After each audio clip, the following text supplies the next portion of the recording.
నమస్తే అండి, ఎలా ఉన్నారు అందరూ? బాగున్నారా? నేనైతే బాగున్నానండి. మీ అందరికీ అమ్మవారి ఆశీస్సులు ఎల్లప్పుడూ ఉండాలని కోరుకుంటూ, 4 వైపుల నుంచి డబ్బు వస్తూ ఉండడానికి గురు పుష్యమి రోజున కానీ, ధనత్రయోదశి రోజున కానీ, దీపావళి రోజుల్లో కానీ, కొన్ని పర్వదినాల్లో చేసుకోవాల్సిన ఒక అద్భుతమైన పరిహారం గురించి తెలియజేస్తున్నానండి. ఇక్కడ చెప్పే పరిహారాన్ని కేవలం గురు పుష్యమి రోజునే కాదండి, ధనత్రయోదశి రోజున, దీపావళి రోజుల్లోనూ, కొన్ని లక్ష్మీ అమ్మవారి యొక్క పర్వదినాల్లో మనం చేసుకుంటే అమితమైన ఫలితం వస్తుందండి. లక్ష్మీ అమ్మవారి యొక్క ప్రసన్నత కలుగుతుంది. చెప్పాలంటే కొంతమంది ఎంత కష్టపడుతున్నా కానీ డబ్బు విషయంలో చాలా ఇబ్బందులు పడుతూ ఉంటారు. అలాంటి వాళ్ళకి డబ్బులు వచ్చే మార్గాలు కనిపిస్తాయి. డబ్బు ఏదో ఒక రూపేణ వస్తుంది ఈ పరిహారం చేసుకుంటే. ఇందాక చెప్పుకున్నట్లుగా కొన్ని తిథుల్లోనూ సమయాల్లోనూ మంచి శక్తి అనేది ఉంటుంది. ఇలాంటి పరిహారాలు చేసుకుంటే దురదృష్టం తొలగిపోయి అదృష్టం కలుగుతుంది. అధిక రెట్ల ఫలితాలు వస్తాయి. కొంతమంది డబ్బు సంపాదిస్తారు, కానీ ఏదో ఒక రూపంలో ఆ డబ్బు వెళ్ళిపోతూ ఉంటుంది వాటికి వీటికి. అక్కడ చూస్తేనేమో ఖర్చు ఎక్కువగా ఉంటుంది, సంపాదన చూస్తేనేమో తక్కువగా ఉంటుంది. కానీ అలాంటి వారికి అమ్మవారి అనుగ్రహం కలుగుతుందండి ఈ పరిహారం చేసుకుంటే. అదంతా కూడా కంట్రోల్ అయిపోతుంది, మీ చేతిలో డబ్బు నిలబడుతుంది. మరి ఇలాంటి ఈజీగా ఉండే పరిహారాన్ని ఎలా చేయాలనేది చూద్దామండి. దానికన్నా ముందు ఒక చిన్న రిక్వెస్ట్ అండి, మీ అందరికీ ఈ వీడియోకి మర్చిపోకుండా ఒక లైక్ ఇవ్వండి. అలానే సబ్స్క్రైబ్ కాని వారు కొత్తవారు ఉంటే మన ఛానల్లో ఇలాంటి ఎన్నో రకాలైన సమస్యలకు సంబంధించిన పరిహారాలు ఉన్నాయండి. అలాంటి వీడియోస్ని మీరు మిస్ కాకుండా ఉండాలంటే మన ఛానల్కి సబ్స్క్రైబ్ చేసుకుని బెల్ సింబల్ని ఆన్లో పెట్టుకోండి. వీడియోని అయితే కాస్త మీరు ఓపిక ఎండ్ వరకు చూడడానికి ప్రయత్నం చేయండి. ఎందుకంటే చాలా ముఖ్యమైన విషయాలు ఉన్నాయండి వీడియోలో, కొన్ని మిస్ అయిపోతారు, అందుకని చెప్తున్నాను. అయితే ఈ మధ్యన కొందరు అంటున్నారు, అందరినీ కాదండి, కొందరైతే వీడియో లెంత్ని తగ్గించండి, ఒక 2-3 నిమిషాల్లోనే చెప్పే విధంగా చూడండి అని అంటున్నారు. ఇక్కడ మనం పరిహారం చేసేటప్పుడు ఆ పరిహారాన్ని మనం ఎందుకు చేస్తున్నామో, దేనికి చేస్తున్నాం అనేది మనం ఒక అవగాహన అనేది చేసుకొని తెలుసుకొని దాని మీద మనకు ఒక నమ్మకం ఏర్పడి ఆ నమ్మకంతో పరిహారం చేస్తే మనకు మంచి ఫలితాలు వస్తాయండి. అంటే మనకి మంచి ఫలితాలు వస్తాయని మీ మనసులో ఒక ప్రేరణ కలిగి మీరు చేస్తేనే మనకి రిజల్ట్ కనిపిస్తుంది కదండి. మీరు ఎలా వేసేయండి, అలా వేసేయండి, అలా పెట్టేయండి నేను చెప్పాను అనుకోండి, టూకీగా అలా చెప్పేశాను అనుకోండి, ఇది నిజమేనా, కరెక్టేనా, మళ్ళీ మీకు ఒక సందేహం వస్తుంది. దాంతో చేయాలని కూడా మీ మనసు కనిపించదు. సర్లే చూద్దాంలని మనసు కనిపించి కొందరు చేసినా కానీ అది పెద్దగా రిజల్ట్ అయితే ఉండదండి. అందుకే నేను ప్రతి ఒక్కటి నాకు తెలిసిన విషయాన్ని మీకు తెలియజేయాలని, మీరు తెలుసుకుని ఆ విషయాన్ని ఆచరించి మీరు లబ్ధి పొందాలని ఒక రకంగా నేను కాస్త విడమర్చి చెప్తానండి, అంతేనండి. ఇక్కడ మీరు చూసినా కానీ మన ఛానల్లో వచ్చే వీడియోస్ పెద్దగా లెంతీగా కూడా ఉండవండి. చాలా వరకు మీ అందరికీ అర్థమయ్యేలా తక్కువ టైంలోనే మీకు రీచ్ అవ్వాలని ఈ రకంగా చెప్తూ వస్తున్నాను. కొందరికైతే 2 నిమిషాల్లోనే అర్థమయ్యే విధంగా ఉంటుంది, కొందరికి కాస్త విడమర్చి చెప్తే కాస్త దాని గురించి సరిగ్గా తెలుస్తుందండి. ఈ విషయం మీద కాస్త అర్థం చేసుకోండి, సరేనండి. ఇక పరిహారం ఎలా చేయాలనేది చూద్దాము.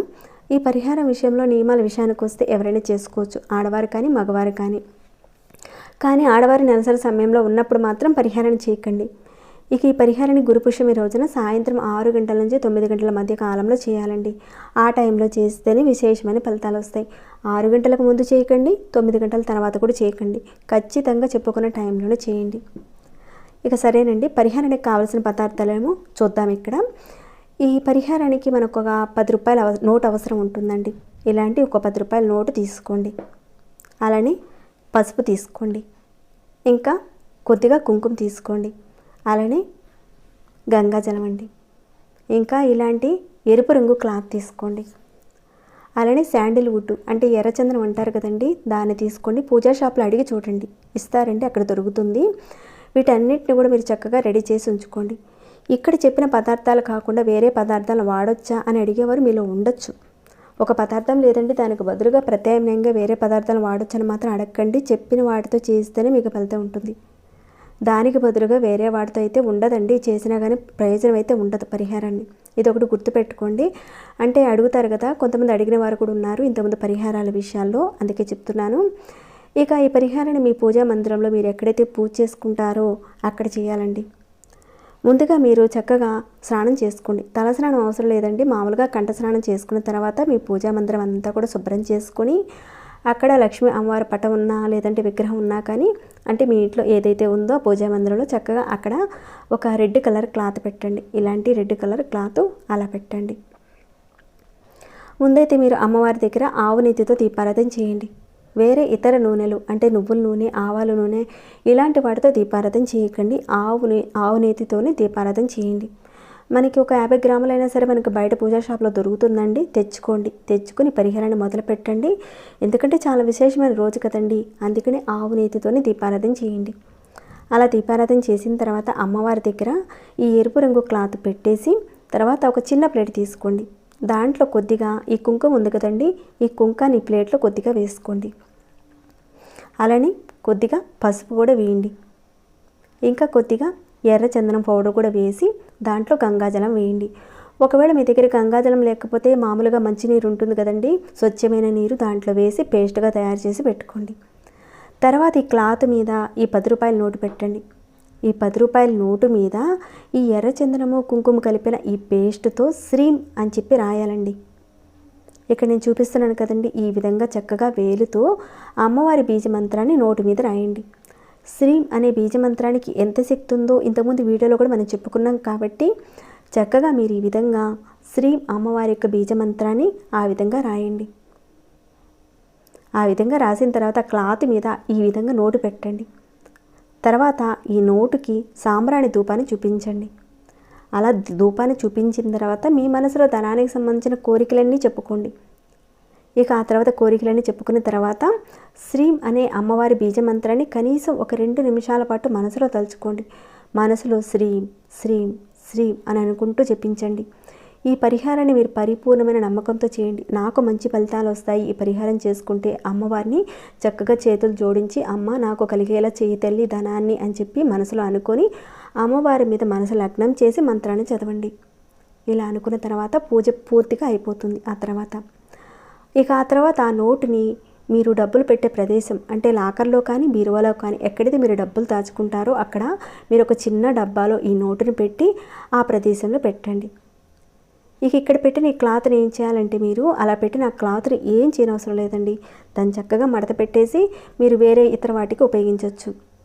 ఈ పరిహారం అమ్మవారిని ఆకర్షింపచేస్తుంది. అలా పెట్టిన ఆ నోటుని వేరే ఇతర వాటికి మాత్రం ఉపయోగించకండి. అంటే మీ అవసరాల కోసం వాటికి వీటికి ఉపయోగించకండి. ఈ విధంగా మీరు గురుపుష్యమి రోజున కానీ దీపావళి రోజున కానీ ఈ విధంగా చేసిన తర్వాత మళ్ళీ నెక్స్ట్ వచ్చే గురుపుష్యమి రోజున ఇదే విధంగా చేసుకోవచ్చండి. అయితే ఈ గురుపుష్యమి రోజున చేసుకునే కొన్ని పరిహారాలు అయితే చెప్పానండి మన ఛానల్లో. మీ యొక్క ఓపికను బట్టి మీరు ఏది చేయగలుగుతారో మీరు చేయండి.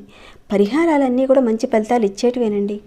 పరిహారంలో చెప్పే అక్కడ పదార్థమో సమయమో మీకు వీలైన దానిని మీ యొక్క విసులుబాటును బట్టి చేసుకునే ప్రయత్నం చేయండి. ఇక్కడ చెప్పిన వస్తువుల్లో విశేషమైన శక్తి ఉంటుందండి. అలాంటి రోజుల్లో చేసినప్పుడు ఆ సమయంలో చేసినప్పుడే మనకి మంచి విశేషమైన ఫలితాలు కలుగుతాయి. ఈ పరిహారం చేసుకుంటే 4 వైపుల నుంచి మీకు డబ్బు రావడానికి అవకాశం ఉంటుంది. ఎవరైతే ధన సమస్యలతో బాధపడుతున్నారో తప్పకుండా చేసుకోండి. అలానే మీ ఫ్రెండ్స్కి కానీ మీ ఫ్యామిలీ మెంబర్స్ కానీ ఎవరైనా ఇలాంటి సమస్యలతో వాళ్ళు బాధపడుతుంటే వారికి ఈ వీడియోని షేర్ చేయండి. వారు చేసుకుని వారి సమస్యల నుంచి బయటపడేలా మీ వంతుగా హెల్ప్ చేసిన వారు అవుతారు. అలానే మీరు కూడా చేసుకుని అమ్మవారి కృపా కటాక్షాలతో లబ్ధి పొందాలని నేను కోరుకుంటున్నాను. ఇక ఈ వీడియోని ఇంతటితో ముగిస్తున్నాను. ఇంకేమైనా డౌట్స్ ఉంటే మళ్ళీ ఒకసారి మీరు ప్లే చేసుకొని చూడండి. చెప్పినవి కాకుండా ఇంకేమైనా డౌట్స్ వస్తే అడగండి, తప్పకుండా రిప్లై ఇస్తాను. ఇంకా ఈ వీడియో గురించి ఏదైనా చెప్పాలి అనుకుంటే కామెంట్ ద్వారా నాకు తెలియజేయండి. లైక్ చేయకుండా ఉంటే లైక్ ఇవ్వండి. ఇక సబ్స్క్రైబ్ కాకుండా ఉంటే ఇలాంటి మంచి మంచి కంటెంట్స్తో ఉన్న వీడియోస్ని మీరు ప్రతిరోజు చూడాలి అనుకుంటే మన ఛానల్కి సబ్స్క్రైబ్ చేసుకుని డైలీ వాచ్ చేస్తూ ఉండండి. మరొక భక్తి వీడియోలో మళ్ళీ మిమ్మల్ని కలుసుకుంటాను. అంతవరకు సెలవు.